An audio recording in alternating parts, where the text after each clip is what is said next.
Hey everyone, it's Flak. Call of Duty Modern Warfare puts a new spin on an old setting, reimagining some of the most iconic locations and stories featured in the franchise. But if you look a bit closer, there are tons of details bubbling just below the surface. Now, I've done a couple of videos on details in the game already, like your character's in-game watch telling you the correct real-world time, or the hidden message on the Juggernaut's groin protector. But turns out that's only the start. If you want to check out those videos, click the link on the screen. But today, we're focusing on weapons. So let's check out 10 cool weapon-related details in Call of Duty Modern Warfare. To kick things off, let's start with a detail that really showcases the love that developers have for this game.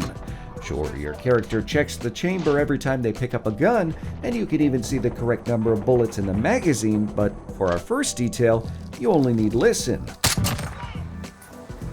Did you hear it? If you fire a weapon in semi-auto, after you release the trigger, you can actually hear it reset.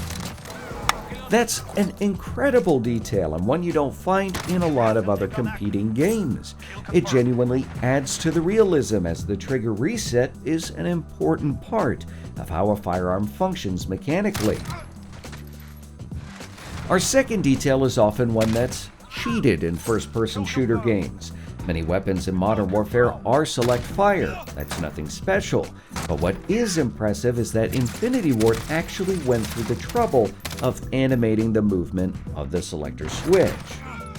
Many games cut corners with this detail, opting for a simple bump of the weapon to provide some kind of visual feedback that the fire mode has actually changed. For example, you can see in Battlefield 5 when inspecting the weapon that the Selector Switch hasn't actually moved.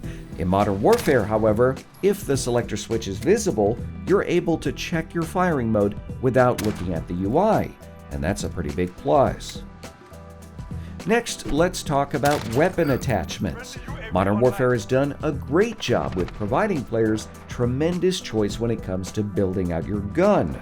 These attachments change your gun's behavior in a variety of meaningful ways, tweaking stats and letting you tailor it to your own personal playstyle. But some of these changes are more than just stats. It turns out devices like compensators and flash guards will actually change the way gases vent from the barrel. So, for example, flash guards and suppressors reduce the amount vented and make it easier to track a target. Others, like compensators and muzzle brakes, vent gases horizontally, which can actually obscure threats in your peripheral vision. It's a very small detail, and it isn't quantified in a weapon's stats, but in a game where every frame matters, that might just make the difference between life and death. For number 4, let's check out one of the cosmetics available for the game. The grassy knolls skin for the sniper rifle Bravo gets its name from the infamous assassination of President John F. Kennedy, but the actual weapon camouflage itself is featured in the original Call of Duty 4 Modern Warfare mission, All Gillied Up. Available with the Battle Pass Edition, All Gillied Up Operator Edition, and the Operator Enhanced Editions of Modern Warfare, this weapon skin features some cryptic numbers on the side. As it turns out, these are actually coordinates, and if you punch them into Google Maps, it points at an unassuming location just outside of Pripyat and Chernobyl, allegedly where the All Gillied Up mission in the original game takes place. And that's a pretty cool homage to the game that started all modern Call of Duty games. And, well, it also looks cool. Yet another audio detail can be heard after firing your weapon. If you pay close attention, you can actually hear the sounds of shells hitting the ground. And sure, that seems like a minor detail until you realize the sound of the shells hitting the ground is different based on the caliber,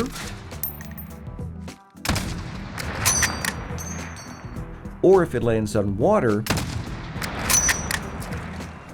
dirt, or concrete. Developers even made realistic sounds, especially for empty shotgun shells. Plus, magazines clattering across the floor make different noises depending on the surface. You probably never noticed our 6th detail, but I can't honestly blame you since it's almost impossible to see without looking for it frame by frame. When firing your weapon, the shells being ejected actually have the caliber printed on them. For weapons that have multiple caliber options, it might surprise you to know that the shells being ejected are actually dependent on the caliber used. So, if you're using an AK-47 with 5.45 by 39mm rounds, the spent cartridges are actually different than those when you use the more typical 7.62 by 39mm rounds. Perhaps the most visible example of this can be seen with shotguns. Most of the time, shells are color-coded based on the type of projectile. In Modern Warfare, red shells are buckshot, green shells are slugs, and brown are dragon's breath. For number 7, let's check out the Kar 98K. This World War II weapon actually has an interesting reloading game. It's the only bolt-action rifle with an integral magazine in Modern Warfare, which means it's typically fed by stripper clips.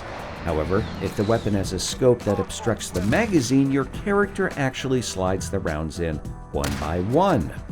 Developers saw a bit of criticism for not doing this in Call of Duty World War II, so it's a nice surprise to see it here.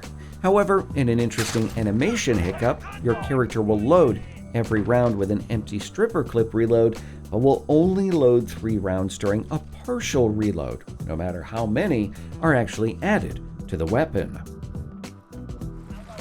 8th is a cool weapon detail you can only see from one of the game's more powerful kill streaks. The chopper gunner gives you access to missiles and a rapid-fire cannon. If you pay close attention, you'll notice that shells actually fall from the chopper gunner position as you work over the enemy team. It's a great example of a detail that's often overlooked, but personally, I feel like it adds something special to that kill streak. It makes it just that much more rewarding. For number 9, you might be surprised to learn your character actually carries their equipped pistol on their character model. It's kept in the holster until it's deployed, but it's an important detail to see if you're trying to quietly size up an enemy. If you have a knife equipped as your secondary, that holster is actually empty. Meanwhile, if you're using a launcher or some other primary weapon as a secondary, it appears on your back. All of this information is vital in determining who is the biggest threat on the battlefield.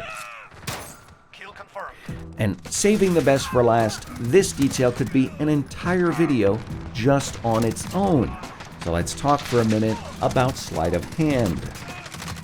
This perk in Modern Warfare actually changes the way you reload your weapon, instead of just speeding up the animation, as many previous games have done.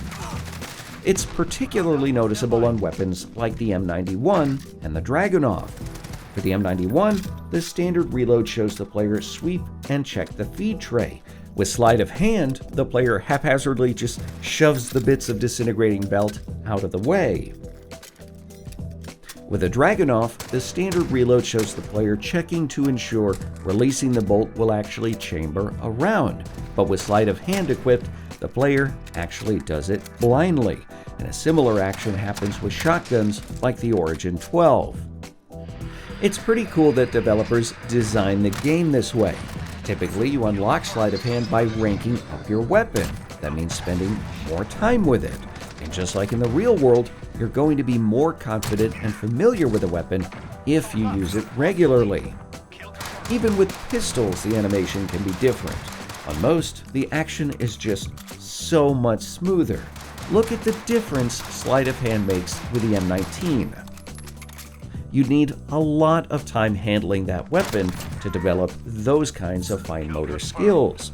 Turns out Infinity Ward actually doubled down on this concept with the game's single-player campaign. Farah as a child takes forever to reload a revolver because she's not familiar with it. While in the Prison Break mission, she can reload her weapon, but it is significantly slower than when she's a seasoned fighter. That will wrap it up for this video, so make sure you tell me what your favorite weapon detail was in the comments. Or if you happen to notice something cool in Call of Duty you think more people need to see, tell me that below as well. If you enjoyed this video, leave a like. If not, a dislike, and make sure to subscribe and tap the bell for the latest. I'm also doing a giveaway for a Neat Microphones Worker Bee mic. You can sign up for that for free with the link in the video description. As always, thanks for watching.